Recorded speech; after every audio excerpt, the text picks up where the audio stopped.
thank you everyone that's attending today. Today's gardening webinar that's me, David Rodriguez. And so if you don't remember how I look, there's a nice little picture of me. So this is y'all's time. Today is y'all's time. We'll be finishing up right at 1 p.m. So if you have not, we're going to do a question and answer chat. So this is an opportunity. If you have any gardening or landscape challenges, questions, to go ahead and chat in. Ruby Zavala, our Youth Gardens coordinators, or moderator on the questions this morning. That's my email address. If you have any gardening or landscape questions, don't hesitate to send me an email. If you need something identified, please send high quality images attached and not part of the email. So fall is for planting. This is the time, folks. The days are going to get shorter. The day and night temperatures are starting to cool down. A lot of us have got well-timed rainfall. Everybody wants to plant in the spring, but ideally the fall time is the ideal time to be planting everything: trees, shrubs, hardy perennials, ground covers, turf grass. Everything from now to about early November is prime time. The nurseries are well stocked with a lot of good deals from growers. So fall is for planting. And if you don't know what the extension service is, we're part of the Land Grant University, funded separately from the university, and the greatest university in God's green earth in College Station, Texas A&M. We have a unique partnership in the counties. We're funded from the county, the state, and a little bit with USDA, and of course the greatest first Republican president of our great nation, Abraham Lincoln, initiated with the Morrill Act signed in July 2nd, 1862.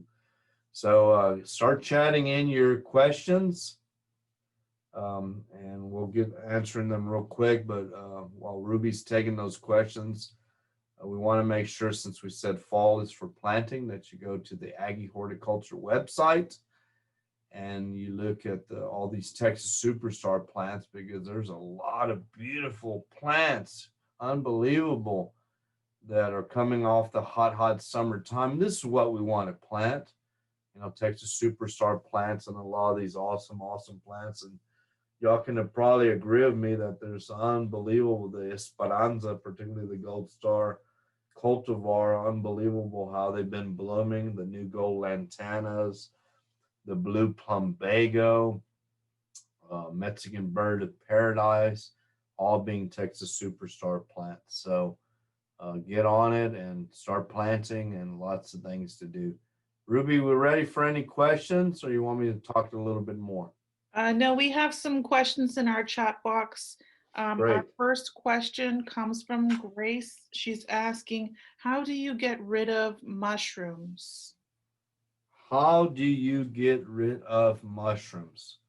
So good question. So we get inquiries every so often. What is the name of this mushroom? Is it edible? And unfortunately, that's a biology degree with a specialty in mycology, and that's a real in-depth specialty degree. And we don't have anyone in the A&M system. We have a lot of good plant pathologists and plant physiologists and horticulturalists, but we don't have a mycologist per se. So most of the fungi that we see that tend to pop up here and there, typically when the humidity is high or soon after a rain event, the vast majority, and there's so many different colors and shapes, are what we refer to as saprophytic type fungi. So the vast majority of those fungi come about their fruiting structure. The mushroom type fruiting structure typically is saprophytic, so it's helping break down organic material. If you see what they call the dog vomit type mulch, which is a smut fungi in the mulch areas, and you kick it a little bit, you see the spores come out. With that, you just get a shovel and just pick it up with a shovel and discard it. You can put it in your well-balanced compost pile. You can ignore it, or you can drench it with an all-purpose general liquid fungicide for grass or for ornamental plants, or just old-fashioned powdered elemental sulfur will take care of it. If you see little mushroom caps here and there in your landscape beds or in your lawn, just kick it with your boot or run over it with a lawnmower a few times. But any general fungicide will do fine, or some old-fashioned powdered elemental sulfur. Okay, great. Our next question comes from Ernesto, and he asks, what are the best veggies to plant in fall and winter? Okay, good question, because I had a few other slides I was going to show y'all. So right now is prime time, folks, with the cooler weather and going into the month of October. All your root crops directly seeded in your garden. Root crops including carrots, beets, radishes, turnips. So we do the biggest planting of all root crops the month of October. Source good quality seeds. Do not plant them too deep. Make sure you space them out. If too many come up, you want to thin them immediately. If you get too many that come up, so the roots aren't competing against each other. So October is prime time, and you can do multiple plantings of any of these root crops all the way up to early March. But October being the best month, and the later plantings, if it starts getting real cold and you start getting a little bit frost, then you can make little quonsets or little covers over them with the new seedlings coming up with some of the frost blanket they insulate. And then all your leafy greens, you can start going planting transplants of broccoli, cabbage, cauliflower. Brussels sprouts is the best going into October as transplants. Spinach, a lot of the nurseries have some beautiful, beautiful transplants of spinach right now. So I would say big time going into October. And then direct seeding, you can do leafy greens. You can try like leaf lettuce and others. So this is prime time for winter vegetables right now, folks. Okay, our next question comes from Grace. She asks, how can you treat blight? How can you treat what? I'm sorry, Ruby? Blight, like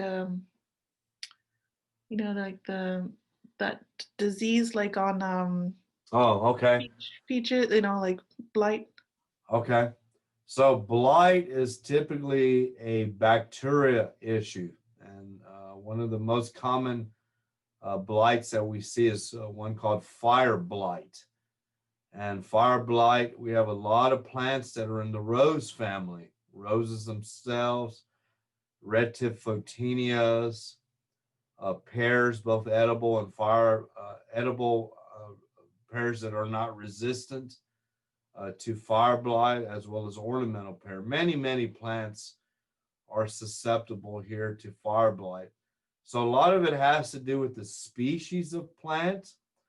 A lot of it has to do with our heavy clay soils that don't drain well at times. We have drought, hot, and then we have monsoons and poor soil drainage and varieties of plants that are planted. So planting quality plants that tend to be resistant to some of these blight species of bacterium is the key. Once fire blight or other blights are visible, depending how bad the infestation is, Sometimes it's as easy as removing a few leaves off the plant and maintaining the plant the best you can with watering it correctly, feeding it correctly. If you need to do pruning, if the whole stem is infected, traditionally what you do is remove the whole stem and you go deep into the green part of the plant. Use sharp pruners. Each cut that you make, you need to disinfect your pruners with wipe it down with Clorox or something like that, so you're not spreading that bacterium from one cut to the next. Immediately dispose of that inoculant, streptomycin sulfate. Fertilome used to make it. It's a powder you mix up with water and you can spray it. And normally when you spray it is when a lot of these plants, be it pears and sometimes Photinia and other plants, when they're right about to be blooming, typically white flowers in the springtime, that's when you spray it. But you got to be very, very careful how you spray this product, how you dilute it. You ideally spray it late in the evening, not in the morning, because guess who tends to be the vector of fire blight and some of these bacterial blights are the honeybee. And the honeybee is out there early in the morning collecting nectar. Pollen is secondary, and it tends to move this bacteria from flower to flower. So we do most of the spraying of fungicides or insecticides on squash, zucchini, and other plants as the bees, the girls are out there in the morning early till about 2 p.m. So we do the spraying more in the late afternoon. So another quick subject matter before we get to the questions while people are still chatting in, Ruby. We talked about fall is for planting and planting a lot of Texas superstar plants, a lot of them coming out of the summer heat. But folks, we need to adjust our watering habits in our lawns and landscapes. Typically from mid-September to about March, we need very little supplement irrigation if unless it's a super dry um, fall and winter. So, if we don't have good rainfall, we probably give an inch of supplement irrigation to the lawns and our established landscapes that are well maintained throughout the year, an inch every 3, possibly every 4 weeks. So, if you got these in-ground sprinkler systems, hopefully they have you do an irrigation audit a couple times a year on them for efficiency, but you also have a rain sensor on them and you're adjusting those timers and you're adjusting as not to be watering as you were doing during the summer months. Okay, Ruby. Okay, thank you, David. We have some really great questions in the chat box, guys, so keep putting them in the chat box for us to ask out loud. The next question comes from Eric. He asks, will these fall veggies do okay in shade? And he's asking about kale, Swiss chard, lettuce, beets, and carrots. Yeah, ideally, if you go to a farm, a vegetable producer, either small or large scale, they're all in full sun. Vegetables really do best perform in full sun. Now, root crops and leafy greens, i.e., spinach or kale, leafy greens, that's not really flowering or setting ahead of cabbage or broccoli. With the days becoming shorter and the intensity of the sun not being as hot in the fall and winter, you can get away with maybe 6 hours of good sunlight. 4 is really stretching it, but ideally all day full sun. But we also have to remember that a lot of trees are going to be losing their leaves here pretty soon. So planting them early and adjusting to more sunlight later would be adequate and ideal. Good question. Okay, our next question comes from Candy from San Antonio. She says, I planted asparagus for the first time this year in 2 different locations. One group of plants did well, but the other did not. I want to relocate the ones that didn't do as well to a different location. when would be the best time to move them? Okay. So traditionally, January through late February, early March is when you purchase or source early, like now, and get a mail order to you 1.5-year-old crowns of asparagus. So you get a bunch of finger roots and a crown that looks like a big spider almost. And you plant them during January through early March. Without a doubt, UC 157 is the best one for us to grow. Martha and Mary Washington were great founding ladies of this great nation of ours, which we all should be very proud of course. But when it comes to asparagus, those aren't the two best old varieties. It's really UC 157. So dig them in January. Dig them in January. Get as much as that crown and root system intact. If they've been in there a while, you typically will have a main crown and some baby crowns coming off of that you can also separate. But dig them in January and reset them as soon as you dig them from the ground, as not to expose the roots from the wind and the heat. Okay, thank you. Our next question comes from Marin, and she asks, what can we do about powdery mildew on our zinnias? If it's real bad on the zinnias, simply replace them soon with cooler weather annuals, usually about the third week of October. Or if it starts cooling down much earlier, you can start planting pansies, violas, cyclamen, ornamental cabbage, and kale, snapdragons, and alyssum. Otherwise, you might try a new planting of zinnias at this time. And if you didn't get your fall marigolds out, get them planted ASAP here pretty quick and see how they perform. But normally it's the variety of zinnia. Dreamland is the best one.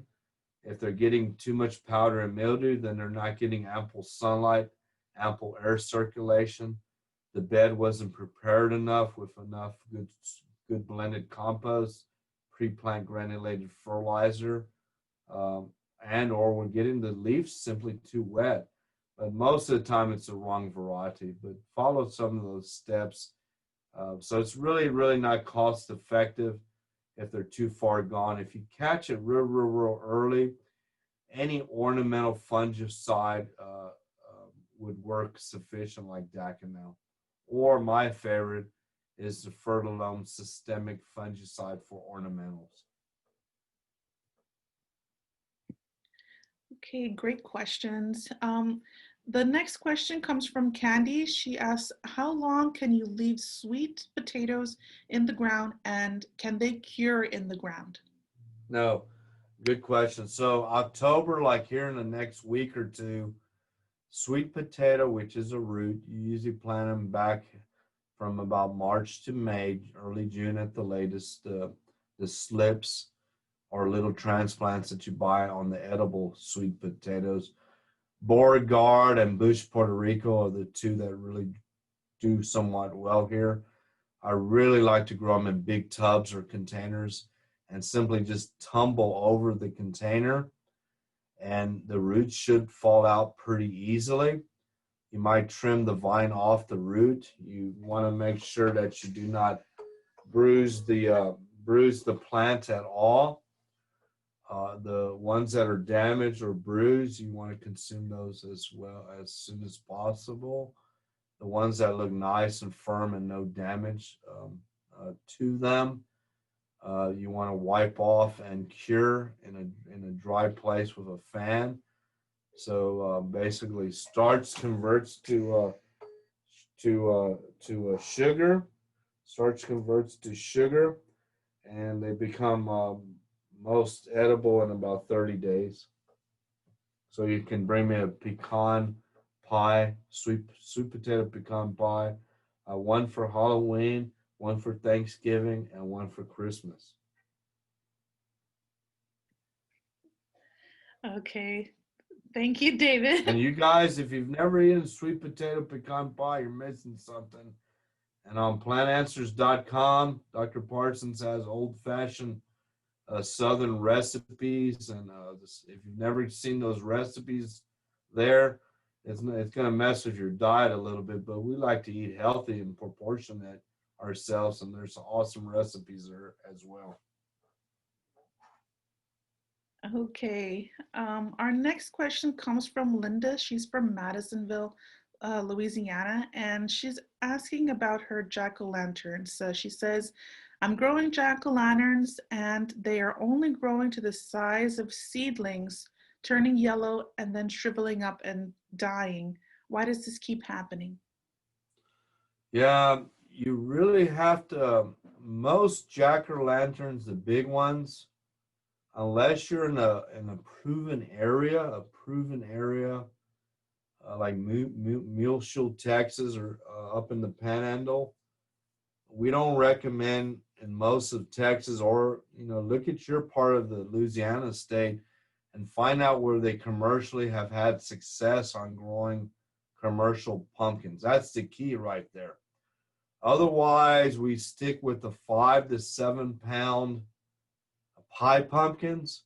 5 to 7 pound pie pumpkins are the little Jack B. Little ones, the small personal kid size baby pumpkins, you might say.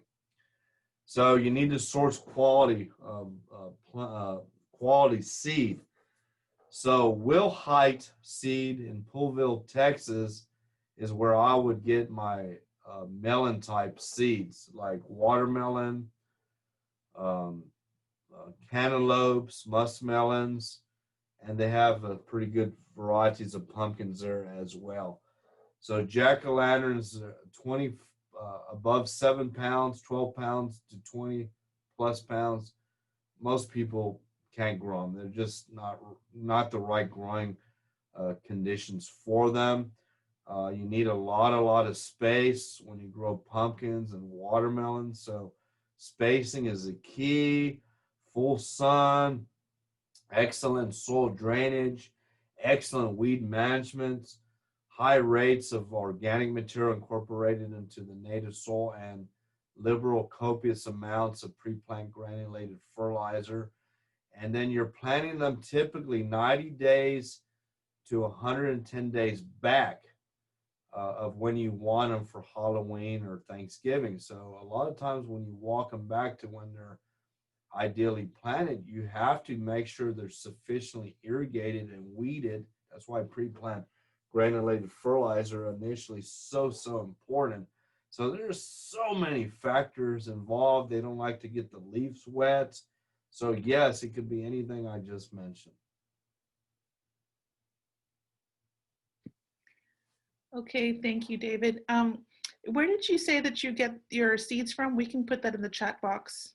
Wilhite seed, when it comes to pumpkins, watermelons, squash, zucchini, most of those cucurbital-like crops, and they're a Texas company. And then you can also see what they have and compare them to Johnny Select Seed and see, but watermelons for sure, and do a comparison and then go from there. Okay, let's see.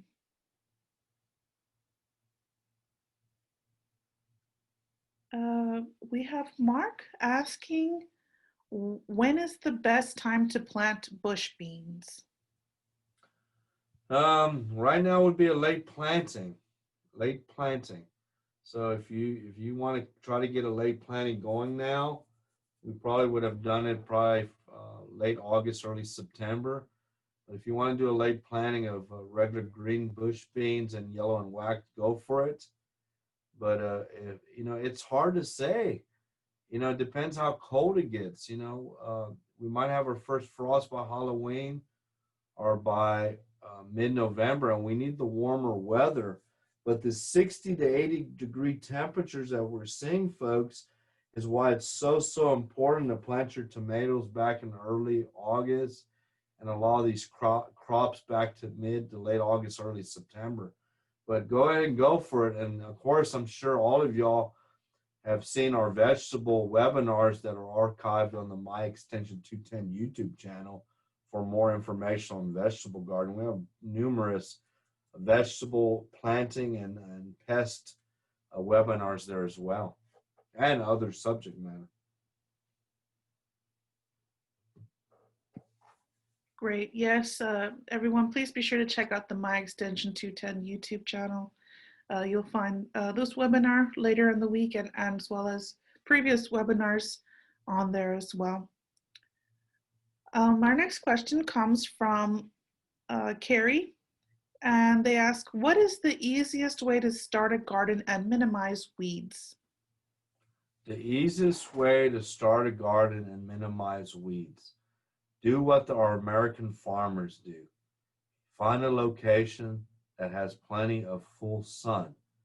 The soil is pretty good. It drains well. You don't have a lot of tree canopy because shade is for your convenience.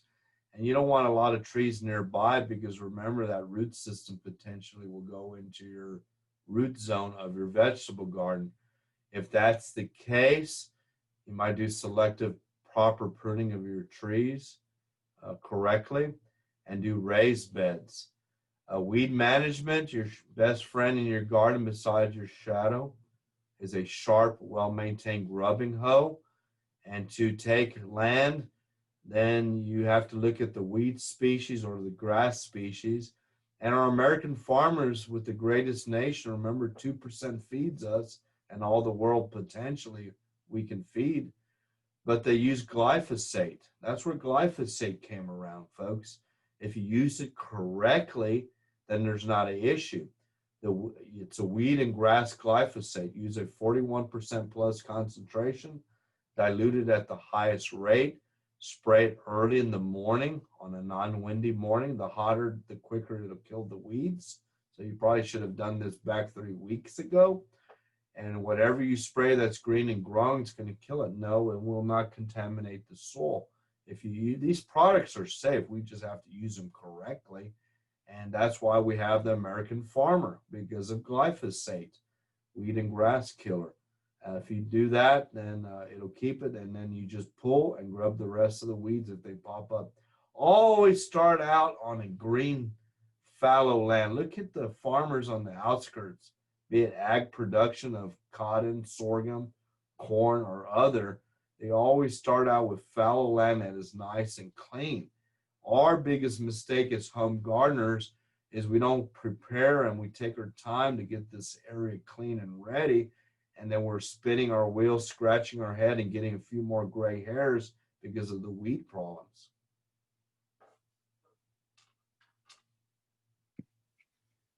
Okay, let's see. Our next question comes from Anne-Marie, and she asks, she says, please remind me what the product is that is best for drenching spinach to prevent insect damage and disease. Okay, for spinach and all your vegetables, you can consider using good quality, and you want to make sure it's high quality, good quality neem oil. When the temperatures start cooling down, neem oil is very effective not only as an insecticide, but it also has fungicide qualities to it. And that is approved for organic farming, by the way, folks. So we do the earth kind, the best of conventional, traditional, as we talked about glyphosate, and the best of natural organic, as we talked about neem oil. And you might also consider spinosad, which is also approved for organic farming as a general insecticide, and horticulture grade insecticidal soap. Those three are a must for vegetable gardens in your arsenal. But make sure the garden spinach that you're buying right now and the nurseries, and you know where to buy your plants, Fanix, Milberger's, Rainbow Gardens, good local independent nurseries, they have a good supply of garden spinach as transplants. And those are what we refer to as semi-Savoy selections, okay, which are crinkle curled. and those are bred as hybrids. And these are the same winter garden spinach varieties that they're planting here in our winter garden south of us. So those have a little bit more disease resistance to them.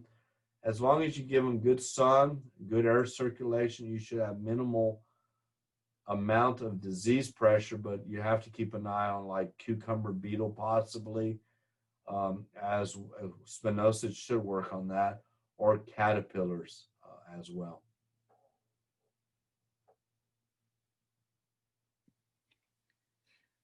Okay, thank you, David. Our next question comes from Carla. She says, I had an infestation of the Bagrada painted bug, stink bug, in the last month on my alyssum and stalk. I know the Bagrada is attracted to winter crops such as broccoli, cauliflower, etc. She says that she sprayed the soil where they were and haven't seen any since. Would it be safe to have a container winter crop about 20 feet from where they were found, or should she wait till next winter? Okay, so the way to approach insects, be it different species of stink bug or other, is planting quality plants at the right time. So unless you planted white stream lobularia, which has good heat resistance, the only variety of alyssum, stocking alyssum in these cool weather annuals was a little bit probably too early. So you're bringing in the dance group in to stomp on your plants if you're planting too early. So you need to look at timing, timing of what needs to be planted when, sourcing good quality extension recommended varieties is one thing.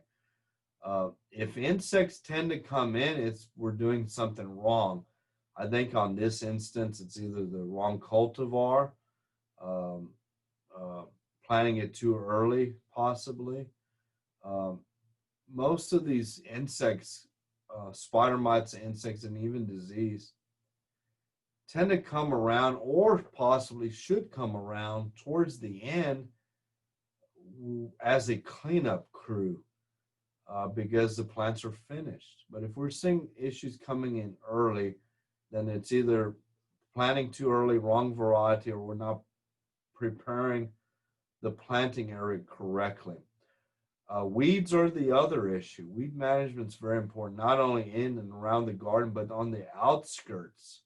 On the outskirts, if you have too much sunflower, which tends to be both the maximilian, the native sunflower on the outskirts, and certain plant species, we need to keep the outskirts clean too. Mow it down, mow it down, mow it down, because otherwise they tend to come in to the buffet of our gardens is the other issue.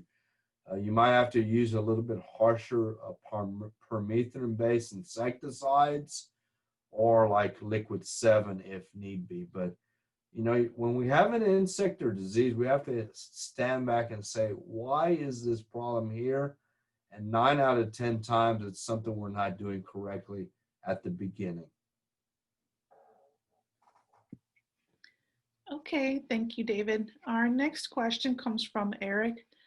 He's looking to start a garden using a practice that is no dig, and they are in-ground beds in his backyard.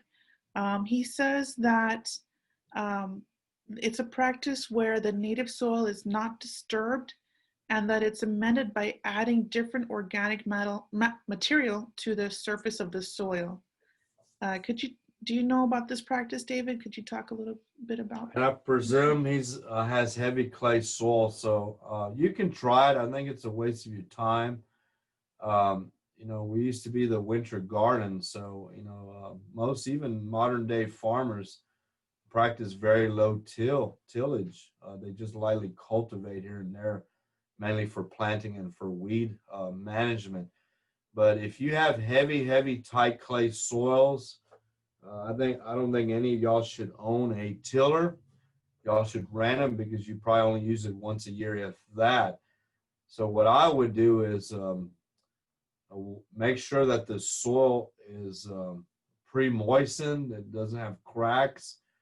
Pre-irrigate 3 weeks, 2 weeks, 1 week out, and then rent a tiller, and then break up that heavy tilth of the heavy clay particles that we have.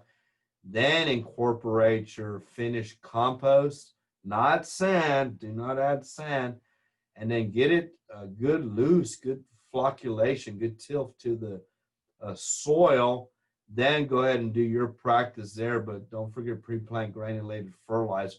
The Extension Service folks here in Texas, since our great Republican president signed the Morrill Act for land-grant university, the largest public institute of higher education.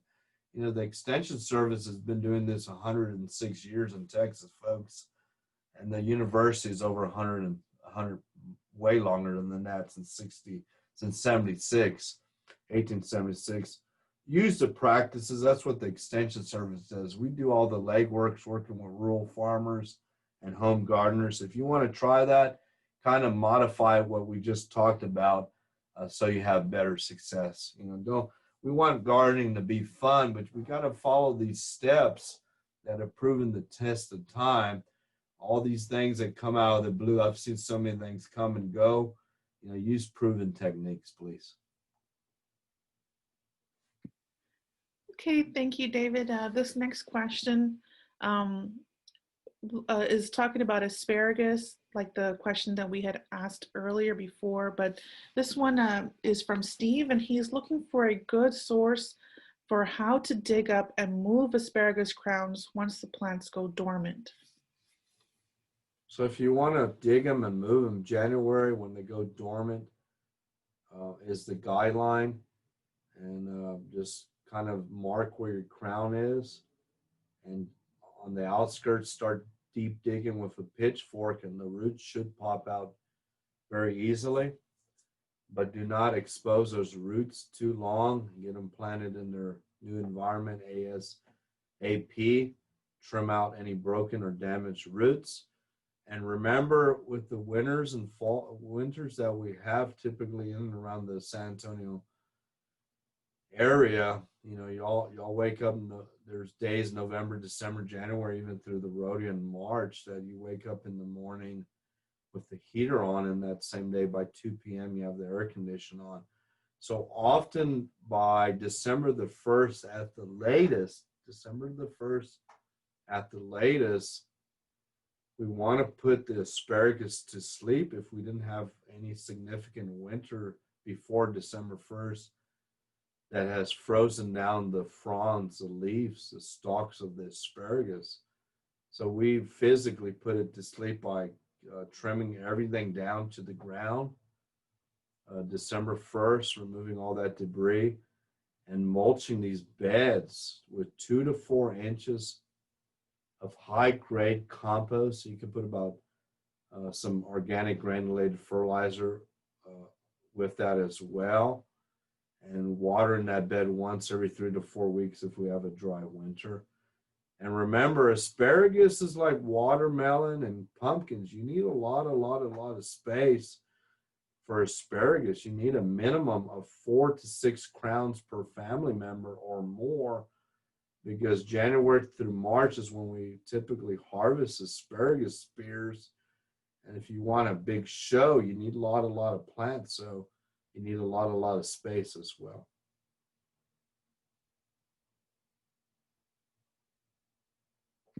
Okay, thank you. Our next question comes from Jerry from Farnersville. When is the best time to fertilize your fall vegetables, and what fertilizer ratios is best to use?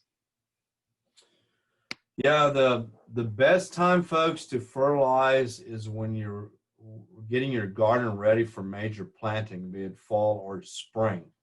Okay, that means you're getting in the beds tilled up, worked up, raised up for drainage. You're addressing the weeds. You're bringing in finished compost if you need organic matter added to the soil. Remember, good grade finished compost has been aged, so you don't have any issues with tying up a nutrition or salmonella, E. coli, etc. Remember, that's a soil amendment. It is not a fertilizer. So pre-plant granulated fertilizer worked into the bed preparation is the key. 3 to 5 pounds of a 1959 fertilizer that you would use in your lawn around early April, mid-April for the spring, or the Winterizer fertilizer that a lot of us are going to use here in mid-October, the 18612, but that is not slow release fertilizer. I still like a slow release, time release fertilizer like the 1959 that we use for the spring fertilizer. So 3 to 5 pounds. If you already have these plants growing, really next time incorporate the fertilizer in before you do major planting in the soil with the compost. But otherwise, if the plants are already growing, so get that bag of Winterizer that you use in the lawn, 18612, and side dress every 3 weeks would be fine. Scratch it in and water it in as well.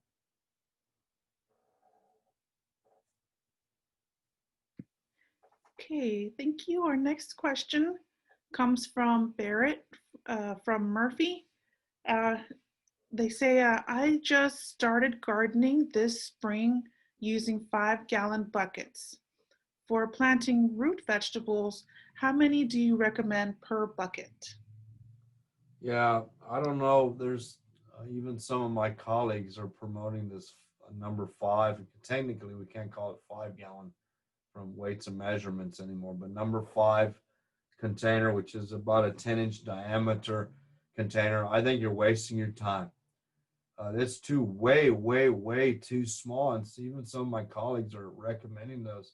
Those are way too small for the root system of most plants, and trying to keep that thing watered unless you have a drip irrigation system on it, like an IV on it, constantly giving that growing plant nutrition and water. So you're really going to have to use a premium peat-based pre-moistened potting mix, not potting soil, potting mix, 80% cut with 20% finished compost, copious amounts of a slow release container fertilizer such as Osmacote, water soluble once a week as a supplement. You really want something like a 20-inch plus diameter container that drains well. You can maybe put a little herb, maybe one little herb plant or 3 carrots in there. But the number 5 is way too small. You need bigger things, 20-inch plus containers that drain well. Good amount of weep hose on the bottom. Okay, thank you. Our next question is, can you grow bunching onions in the fall? They have a few seeds germinating already. Oh, definitely. That's when bunching onions, I think even Fanix Garden Center is selling some of the bulblets right now. That's a unique plant. The bunching onion is an heirloom. It's a pass-along plant. So the way you do it is either plant the little bulblets now, or the bulblets go dormant typically in the summertime, or you dig them out in the summertime and you start planting them now. That individual bulblet will become a big bunch of onions going into the cooler weather of fall, typically about 6 weeks or so. And then you can dig that clump, start utilizing them as green scallions when you start dividing the bunch of onions and resetting them and replanting them, so you have more that will multiply. And they're pretty cool. Some people think they're a little bit not as sweet, of course, as the Texas onions, the plantlets that we start planting ideally in January from your local independent nursery or feed store, or as early as mid-November, but ideally in January.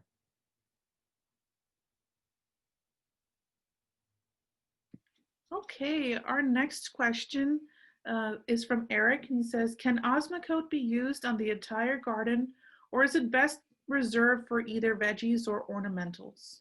It's not cost effective. You know, we're very practical in extension horticulture. We want to give you all the best scientifically based information and the things that have proven the test of time, both earth kind, conventional, traditional, as well as organic and natural. So it's not cost effective. Save Osmacote or the slow release container type fertilizers for your container plants or your specialty container plants or something comparable. But if you use it in a larger size landscape or garden, it's just simply not cost effective. So go back to the proven one that we used for the lawn in mid-April, the 1959 slow release. That's the most cost effective to use in your spring and fall vegetable garden. Remember, if y'all have listened to my webinars, we're not selling or recommending a lot of products. We're very simplified on our recommendations. We have a handful. A lot of these guys that promote a lot of these organic products, you know, you're using 7, 8 different products. We're very simple, but we wanted to save money and be simple and cost effective as well.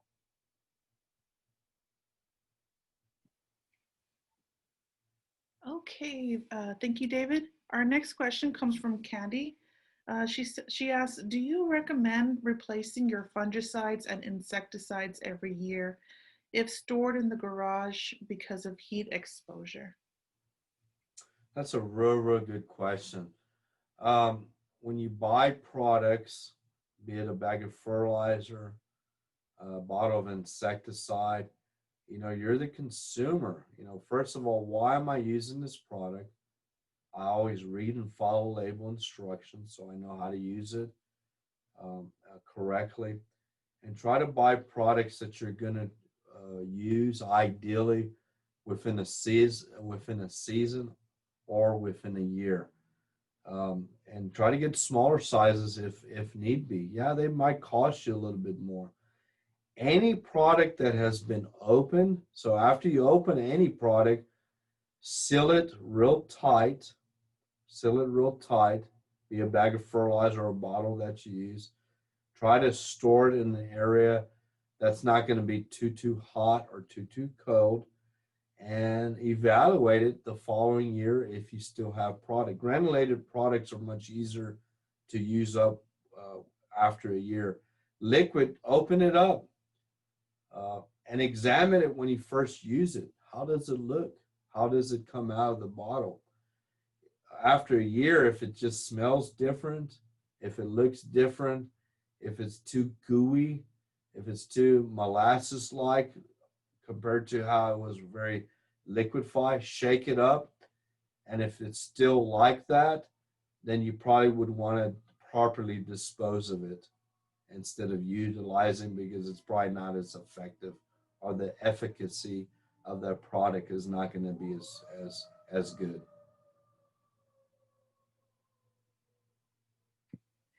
Okay, great questions, guys. Our next question comes from April, and she says, do you know of a good planting guide for flowers? Texas A&M has a good guide for when to plant veggies, but I can't find one for when to plant flowers throughout the year. You're not using the slide in front of you, folks. Everything's there. Use the search engine both on Aggie Horticulture and plantanswers.com. If you use the search engine on both those websites, you should find it. And much other, or the Bexar County Extension Service website locally and in and around the area. If you go to the horticulture page, it has the recommended list of best plants for Bexar County and the surrounding area. Should give you all that information.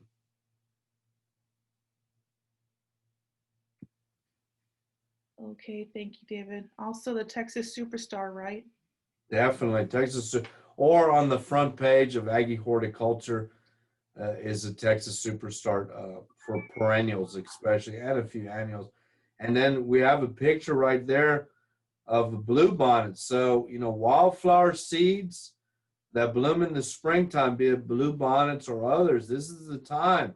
Going in October, prime time of planting wildflowers or setting out transplants if you can find like blue bonnets and others from now in the next few weeks as well. So prime time, and fall is for planting, and that includes wildflowers as well.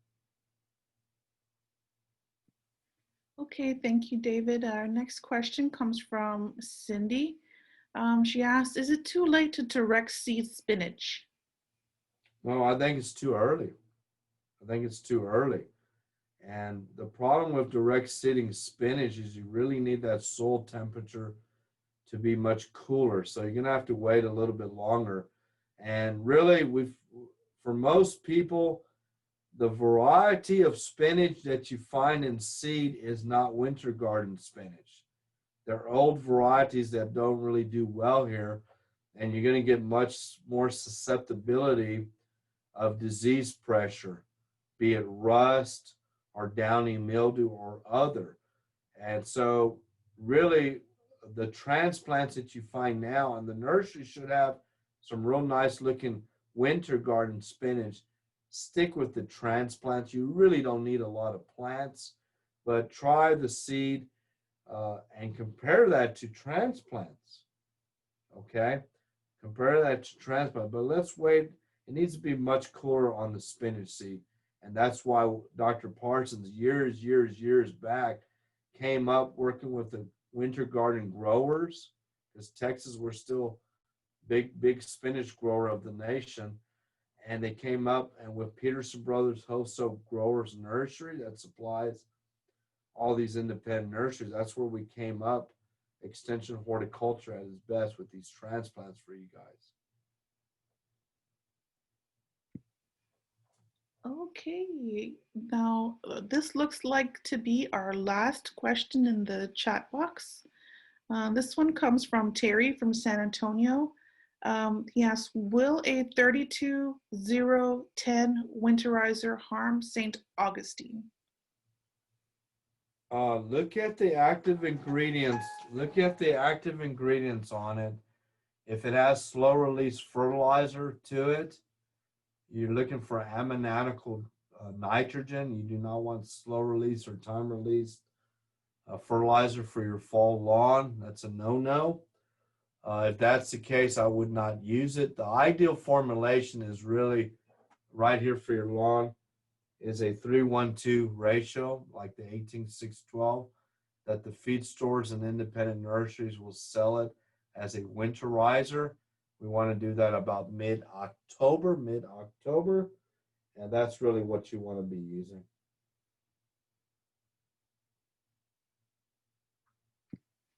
Okay, that looked like it. I don't see any other questions in the chat box. David, do you have anything else you'd like to add for us today? Yeah, thank y'all for being here today, folks. We really appreciate y'all's time. Hopefully we got your questions answered and everybody learned a little bit. Don't forget, fall is for planting. Everybody wants to plant in the spring, but a lot of your well-established trees, shrubs, hardy perennials, ground covers, if you can source quality plants and get them planted here pretty soon. Most of us have very mild winters, so we might not be growing a plant during the wintertime, but we're really getting a good root system, not only established in the wintertime, but also in the springtime. And we often plant so much in the springtime, then boom, summer is here, and then we're struggling with these new establishments. So fall is for planting. Let's get them planted. Please subscribe, get the word out for our My Extension 210 YouTube channel. A lot of good educational presentations, not only in the gardening aspect of it, citrus, turf grass, vegetables, and other, but also the pest part and others that Molly Keck has archived there as well. Subscribe to it, help us get the word out as well. Don't forget to listen to us every Saturday on the 1200 a.m. WOAI Garden Show with my radio mentor, Mr. Bill Rohde. Been doing radio for 54 years. You know, we like things that are traditional, old-fashioned, and been around a long time, and I'm so privileged to have him help me with that part of it. And don't forget, plantanswers.com. That's my mentor, Dr. Jerry Parsons' website. He's tired and retired, but if you're not utilizing that plantanswers.com website and the other ones, you're missing a lot of great information. Again, thank y'all for being here today. And remember, fall is for planting. Thank you, Ruby. Thank you, Denise.